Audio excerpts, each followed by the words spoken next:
Hello, pleasure seekers. Welcome to Never Had the Pleasure. Hi, YouTubers. This is a show where we talk about something that we have never seen before, and this week we are talking about Space Jam. Space Jam. The original Jam. Because there's a new one. Yes, we are watching the original Space Jam. For better or worse. Right now, we're gonna talk about what we are expecting to see from this film movie. Later, we'll be back to unpack what we thought about the film movie. If you are here for just like a straight review and discussion, we've got chapters on the bar down below. You can just mosey on over to that. It's been 25 years since this movie came out, and they are releasing a sequel. Squeakquel. A classic Squeakquel. Put your records on, let your hair down. Shitty. Let your hair down. Probably is a bit of a Squeakquel. Haters gonna hate. I feel like I need to clear the air. Oh. Given my age, nobody is going to buy that I've never seen Space Jam before. But I haven't seen Space Jam in probably 20 years. It's definitely been on in the background at like family friends' houses, but I don't remember like sitting down and actively watching all of it. This movie was definitely a touchstone for millennials in general, and people have like fond memories of watching it, whether they think it's good or bad as adults. Yeah, Which we are. Which we are, nominally and numerically. And physically. Or every day. Part of what's going to be interesting checking this out after so long is looking back on what was being tailored to young millennials. It just seemed like there were so many kids movies in the 90s. That's, I'm sure, bias of like when I was young. And they all have like a pretty similar vibe and shtick going on. All of the kids movies of that age were, in hindsight, like deeply cynical in how they were made. Like they just feel very like target marketed. Think of things like Mac and Me, like just trying to sell 6-year-olds shit. This is a movie that affection for has seemed to keep pretty consistent throughout like the past 25 years. There are like countless Hare Jordan drops that have come out over the years. Right. Merch, BuzzFeed articles talking about the website. Yeah, it's one of those things that is very much still alive in the culture, but it's like not the kind of thing that I'm expecting to like be some rich text. This feels very much like a kid movie with a capital K, less of like a family film. I'm pretty sure the first time I saw this movie was at the birthday party of my 1 or 2 year older cool cousin, Brad. You can tell he was cool because it was the 90s and his name was Brad. I have like vague memories of like seeing this movie at his birthday party with like all of his friends and them being super into the basketball side and me being very into the like Looney Tunes side of it. Probably going to be my entryway here as well. Because like I'm not a sports guy. Everything I know about basketball comes from like &1 street videos. Street videos. So I just like don't know anything about like the Bulls in the 90s. I mostly just know about them through them talking about the Bulls on ER. So you're like conversant. Being someone who doesn't really pay attention to sports, I'm hoping that I don't need to like have intimate knowledge about any other players popping up other than like Michael Jordan, who how can you not know who he is? Yeah, he's the guy with the Hitler mustache and the crying face meme. One thing I'm hoping for here is a killer soundtrack. Oh, yeah. I want some like manic jock jams with Looney Tunes samples. Yeah, and then I guess like R. Kelly's there too. Oh, I believe I can fly. That's one of those songs that I remember being a kid and people making dumb parodies. I believe I can die. I believe I can soar. Why do that we have to go? And then everything went kaput. So dumb, but I love. I don't know if this movie is just going to be bad or if it's just that like it's got a wacky premise. It's got a like kid movie wacky premise, but it doesn't seem like it's not like It's Tammy not- yeah. and the T-Rex. It's just like little like alien like monster things come from space and they want to take Earth over by winning at basketball, which saying out loud sounds, pretty dumb, but just normal kid movie dumb. Looney Tunes like interacting with humans. The Muppets have done that. Who Framed Roger Rabbit. I don't think this has a reputation of being some like unheralded artistic masterpiece or anything, like even necessarily like within its genre. It does feel a little like an unconventional choice for Michael Jordan at a point in his career where I think like his eye was as much on making serious money off of his name and reputation. It's not like he like made a career in film. If you're Michael Jordan and you've just signed a like monster deal with Nike, making a kids movie is a great way to like market your new shoes to kids while getting them to pay for it. I'm sure he was paid like a very nice paycheck, but he's somebody who already had a lot of money. I'm sticking to my, like, it was probably all about jumpstarting the shoe sales. I'm sure there was like a big video game tie-in and just like all kinds of merchandising that I'm guessing he had a piece of. The genesis of this film is something that we'll look into and be able to report on once we come back with our post-viewing segment. Maybe he just like really likes Looney Tunes or something. Yeah, maybe. He's not someone who has like maintained a very public profile. I knew who he was like around the time that this movie came out, but like up until a few years ago, I thought he was dead. It's hard to not know the basic concept of this movie just from knowing that it's like Michael Jackson playing. I know this is probably yet another movie that Michael Jackson really wanted, but went to somebody else. Looney Tunes and Michael Jordan are both of Earth, but different. But one of them mostly of Earth. True. Credence to you. Martian erasure. They are both of Earth. One is real. The other are cartoons. That's yes, Michael. Why are Looney Tunes playing basketball? Because like Michael Jordan, he likes playing basketball and he does it. I think like the aliens challenge either cartoon Earth or three-dimensional Earth. They pose a threat. A threat that can only be resolved by winning a basketball game or tournament. Via the Looney Tunes crew. Yeah, whatever it takes to get Bugs and Michael Jordan riffing and balling. I'm hoping for good delivery on the premise of this, where cartoon physics, cartoon logic interplays with basketball. As always, I'm hoping for fun. Go for the fun. People are dropping anvils on each other. Yeah, I hope it goes to like that kind of length. I feel like so many of the Looney Tunes have like really signature physical traits I'm hoping they like really take advantage of. Tasmanian Devil was like big in the 90s. I want to see Taz kind of like do the like whirlwind, path of destruction thing, and Roadrunner's got to be zipping along. You're a bit of a Looney Tunes guy. I'm a bit of a tune head, yes. I mostly remember occasionally watching them in shorts on like Teletoon. So many of these characters, they have the like cat and mouse dynamic. Yeah. Sylvester and Tweety Bird, they're like, you know, he's trying to eat Tweety Bird. Yeah, it's But kind of then, like, like, can Sylvester- they be on the same basketball team fighting these aliens? It's a lot to overcome. It's a complicated web of dynamics. We'll see how they untangle and strangle the opponents.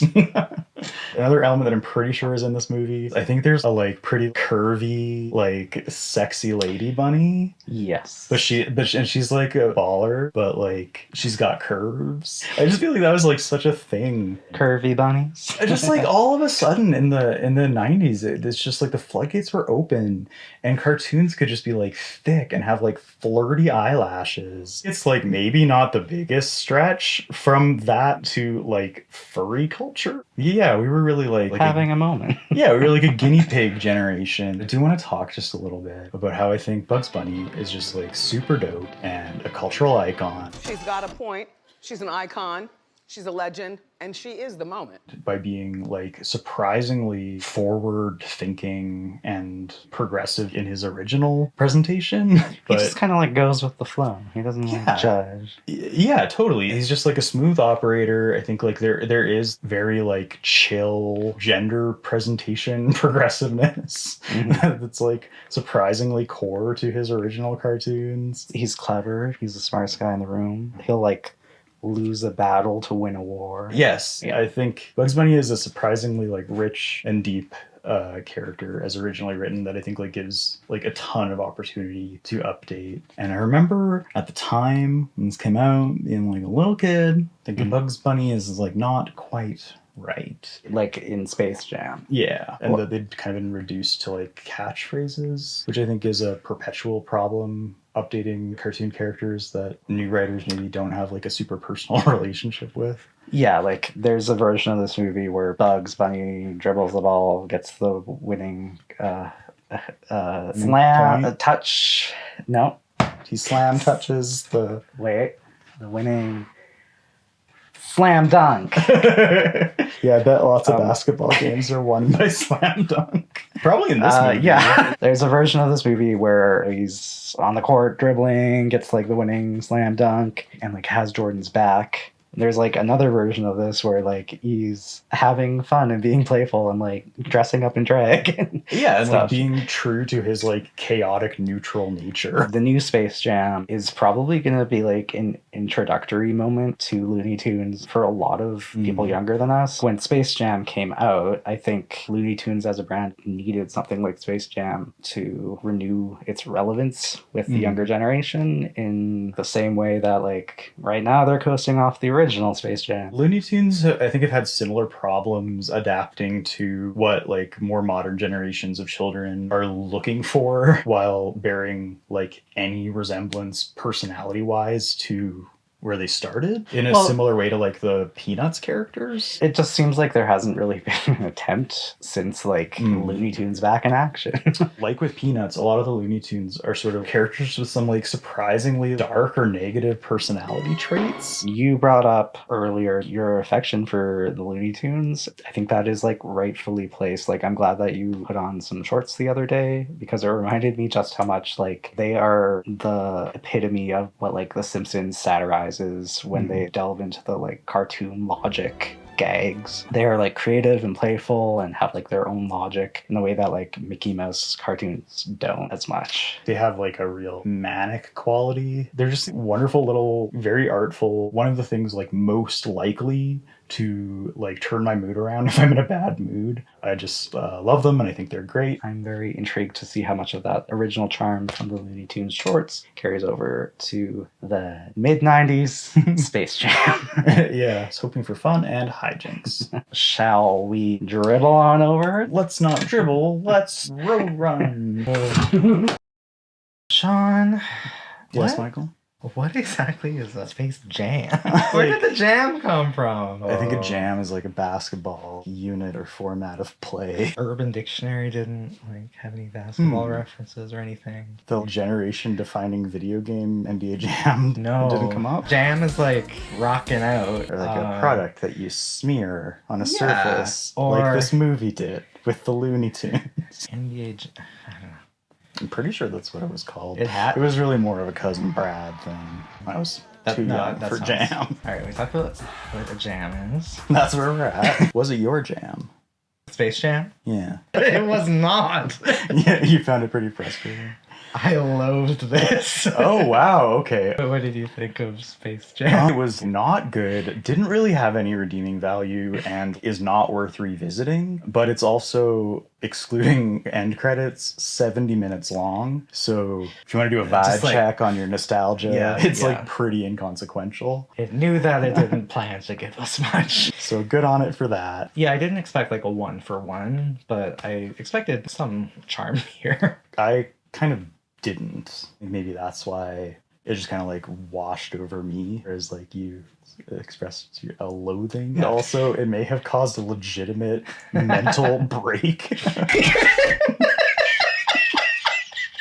If you're into basketball, you might find it a little more rewarding. It had a bit of, unfortunately, like Jim Carrey Grinch vibe. It definitely felt very much like of that time. It was over the top, but pretty purely in a nerve testing way. Very low bonk factor and a very high grading factor. You said in the pre that it was a kid movie, not Capital K. yeah, not a family movie. This is from a time not so very long ago, pre-Pixar, pre-Disney Renaissance, when it was truly a test of your parents' patience to endure a birthday party with a movie and a pizza night. I could feel the psychic energy of a million stepdads stepping outside for a smoke break. This movie must have truly put Wayne Newton gone out to pasture, right? Like, I haven't seen him in anything since. He definitely had like a film career for a moment there. Rat Race, the end of the road. I feel like Rat Race was the end of the road for a lot of people. Amy Smart.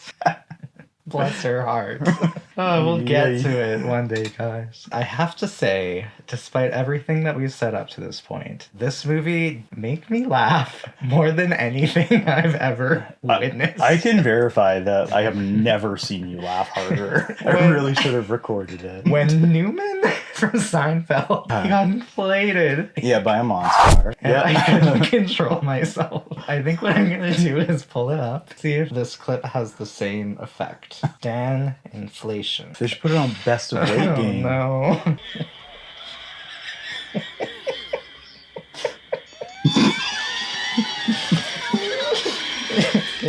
We're gonna say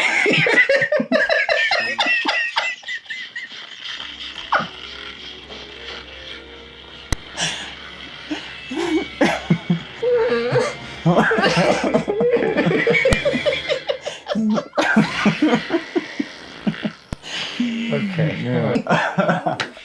His like bloated T pose as he drifted to the stadium ceiling. It was like if you tried to make Newman as like a Sims character. This movie was at its best when cartoon logic physics took over. I would say it was at its most interesting. Sure. Anytime they tried to do cartoon style visual effects on the human actors, those were definitely its most bonkers moment. That was the part where the nostalgia and the time that it was made in had some charm to it. It's another case of body horror on the channel. Yeah, there were a couple notable examples of that. What did you think, MJ here? He just seemed so just there. He hit his marks, fulfilled his contractual obligations. Yeah. He like acted fun, but I never felt like he was in it. And his home life felt very canned. Another kind of window dressing to like drape around him. What is there? What is fake? Did anyone ever stop to think maybe we are the aliens? He's in a budget hotel room, I guess, like on the road. Yeah. Also, let's just be real here. This entire project was just a way for Michael Jordan to be like, and that's why I had to start playing basketball again. Like, those are the bookends of the movie, right? Yeah. The beginning and end of his baseball career. Yeah, that's maybe the funniest thing here. There's something embarrassing about having Going to use these this, lengths. Yeah, having to use this project to like patch over this mistake in his career. like, Since I'd achieved all my goals as president in one term, there was no need for a second. The end. having honored his dad, Bilkins, for 1 year, he was free to go back and play the sport that I guess he was good at. Do you know like the story with his dad? To be honest, I assumed that he had two gay lesbian mothers, like Jay-Z and OJ. I just thought he was like the third. He was murdered. Oh. That's why I think he went into baseball, because like his dad always thought he was going to be a baseball player. And he did it Rather. after his dad was murdered? Yeah. Moving on. This film was short. And very, like... It had a plot with the simplicity of cats. It Don't had you a couple think? things in common with cats. Little space alien cockroaches in their like pre and post Monstars form is the thing that they are covered in, their clothing or their skin. Sort of It's like baby clothing, but yeah, it's their like skin. slouchy like a jersey. Uh-huh. But it looks to be physically connected to their bodies like skin. It's at least the second time on this show that I've had to ask the question. Despite this movie being Michael Jordan plays basketball with the Looney Tunes, we haven't had too much to say about the Looney Tunes yet. Yeah, that's because they're just kind of not really in it. I'm not gonna be like old man yelling at clouds about all this. This is not a movie to like get up in arms about. We're not here to like harp on the film, but I think it's fair to say that Space Jam 1.0 and 2.0 are the way that culture engages with these characters. This movie was their comeback, effectively. So they had not been very present for a long time before this movie came out. The version of the Looney Tunes characters in this movie are effectively nothing like what we watched in the shorts the other day. A, there wasn't enough room for them, and B, they are different than what we like about them. They are truly reduced to just their They're so catchphrases. Clearly, none of the 4 credited writers had any interest in writing to character. There's no like inner life. That is even more important in a cartoon character. They truly, in more ways than one, need to be like animated from within. You can have a wooden performance out of Patrick Ewing and still know, okay, like this is a real person. With animated characters, all they are is what the character is. So much of the like manic energy of the original shorts is missing here. There's not enough pulling out anvils and dropping them on people. Yeah, it's very ADD. The shots and the scene length are moving along at a clip, but you're right, it didn't ever have that like Daffy's bill gets like spun around his head. Anything goes as long as it benefits the scenario. Yeah. That kind of quality. It's not happening here. It was ridiculous that these characters would be taken captive by these aliens. Yeah, it like for... I mean, like, I get it. They gotta make a movie and everything. Yeah. But, like, the central charm of the set of characters is completely absent here, which is a shame. Especially because we both did just a little bit of research and don't get too excited. I'm sure one of the things that we both came across was the relationship between Looney Tunes and Michael Jordan and Nike and McDonald's, which is like the quadrangle at the heart of this movie, comes from these commercials that were made earlier in the 90s. Yeah.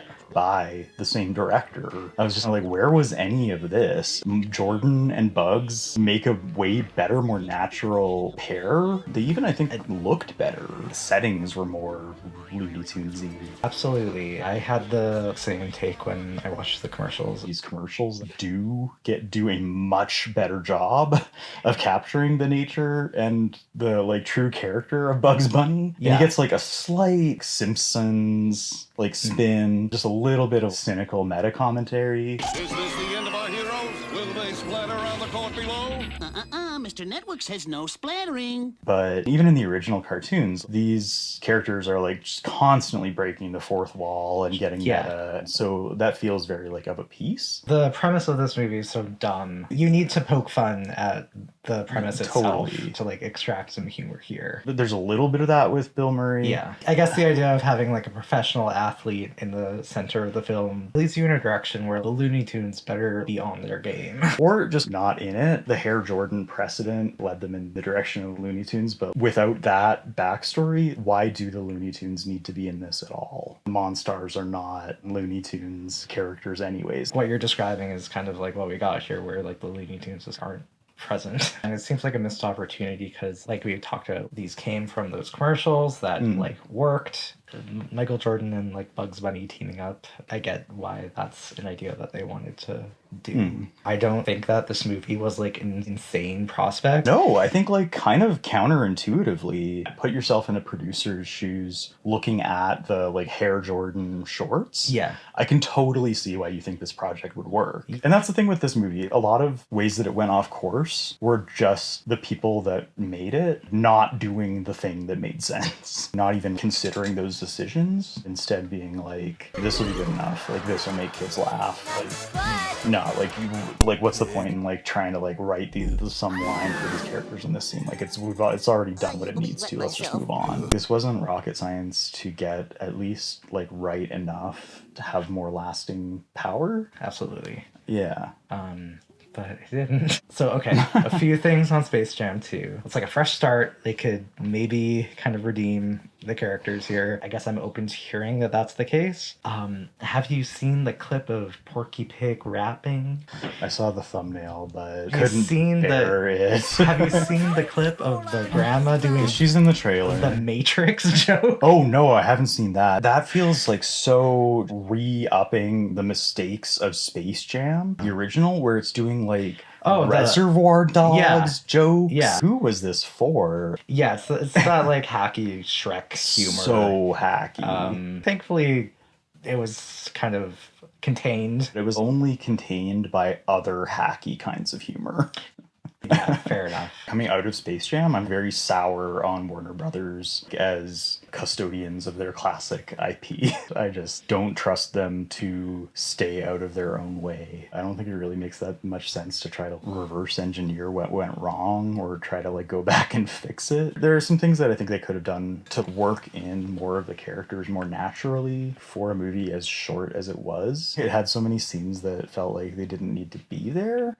I guess if you get Charles Barkley and Patrick Ewing and the short one and the freakishly tall white one. He was so tall. It was twice that other man's height. Yeah. That other basketball player. Charles Barkley is like, yeah, sure, you want to use him. So I get why they had their own like B plot, but the Looney Tunes desperately needed a B plot. There were just so many characters that were underserved and whose natural strong suit is not going to be on the basketball court. There are more like physical Looney Tunes characters and there are more head game characters. Crowding them both onto the basketball court did them all a disservice because you don't get enough moments with Taz and his like manic energy. Like Roadrunner is a natural for those kinds of gags. Yeah, he's a natural for the basketball court. I don't even remember him being so I remember him just kind of like standing there in the background, which is just like not something that character does. He only stands kind of the still opposite. when he's in like a photo op with a humiliated coyote that has attempted to blow him up. Basking in his destruction. Yeah. Twirling on his haters. Or whirling by his haters. Spinning over there. And you don't get enough Tweety Bird doing his cutie pie, guilt trip, head game tactics either. There needed to be like some kind of structure in the plot to like get some of the Looney Tunes characters into our world to like run interference and like keep people from realizing that Michael Jordan is missing.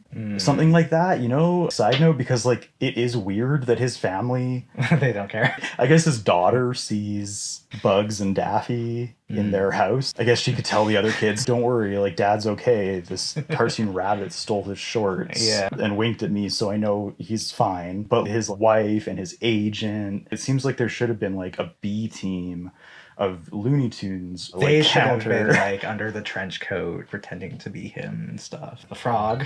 Driving team management mad by refusing to sing on demand. Yeah, I mean, I would take it. Like we talked about in the pre, there's so many rivalries in the Looney Tunes crew itself. You could have had fun with that. Maybe the rousing moment during halftime is like Sylvester and Tweety Bird coming to a truce or something. Something derived from the nature of the characters. I'm not saying these movies should have been added on because the people that wrote and made this movie clearly had so little insight into the characters or like interest in.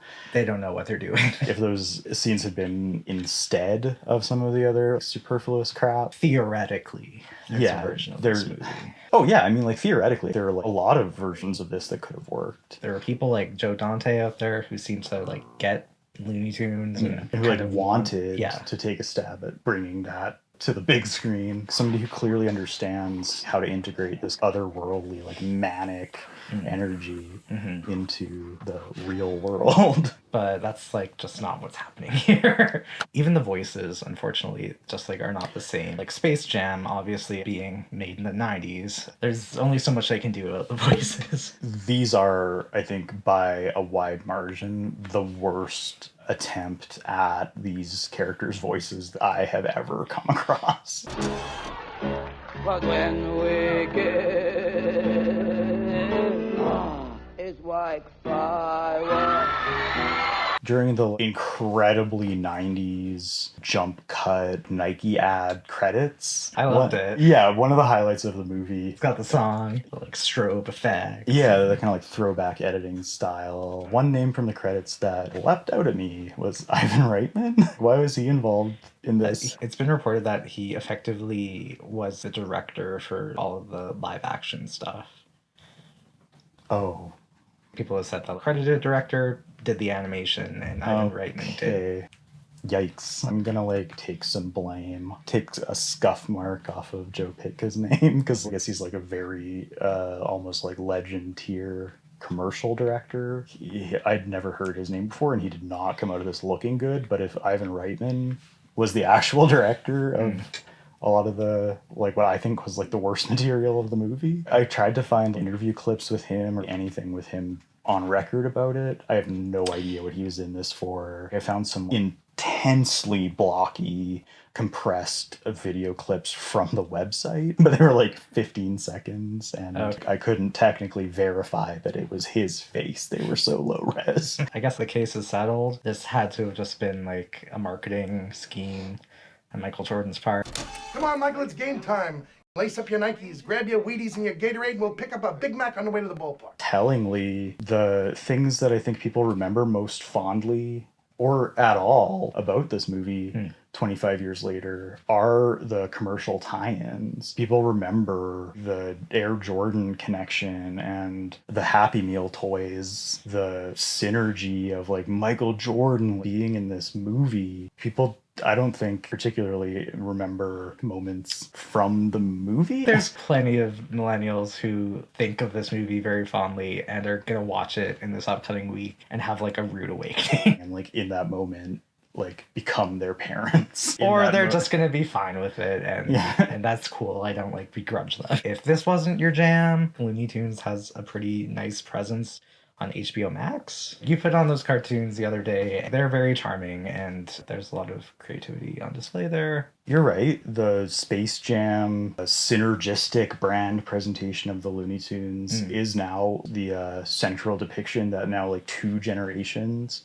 are going to be working off of when they think of these characters. But there will always be people out there that by intuition or by guidance from a parent or other loved one will like find their way to these incredible shorts that actually bring these characters to life. Man, guys, this wasn't our jam. We never go into these like hoping we're gonna just, like I said, loathe the movie. I kind of like knew what I was getting enough, at least like with the Looney Tunes side of things. Those golden era shorts will always be there. It doesn't make a lot of sense to like get up in arms about like their characterization here. It didn't like ruin my childhood or like ruin Bugs Bunny as a character. So yeah, I don't know. For me, missed opportunity, but basically no harm, no foul. Most people should just leave it where it is, dusty on the VHS shelf. Technically, I am open for a better caricature of this crew in the new one, but again, Matrix gags in 2021. What in the Matrix?